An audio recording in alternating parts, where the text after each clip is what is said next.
আসসালামু আলাইকুম ওরহমতুল্লাহ। আলহামদুলিল্লাহ, সমস্ত প্রশংসা আল্লাহ সুবহানাহু তাআলার।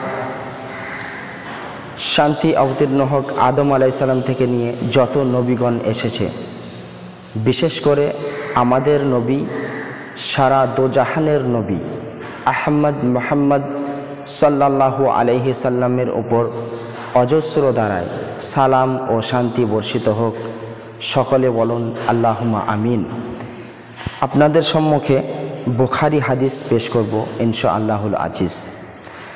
রাসূল সাল্লাল্লাহু আলাইহি সাল্লাম ইরশাদ করেছেন, তোমাদের মধ্য সর্বসেরা ব্যক্তি ঋণ পরিশোধের বেলায় ভালো।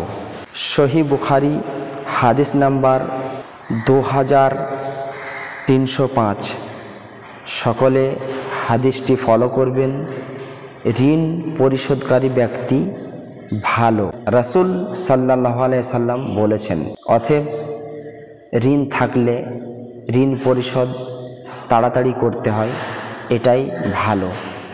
আল্লাহ আমাদেরকে সকলকে ঋণ মুক্ত জীবন যাপন করার তৌফিক আতা ফরমায়। সকলে বলি আল্লাহুম্মা আমিন। সকলে হাদিসটা ফলো করবেন, এতে আমরা নেকির অধিকারী অনেক হব ইনশাআল্লাহুল আজিজ। আসসালামু আলাইকুম ওয়া রাহমাতুল্লাহ।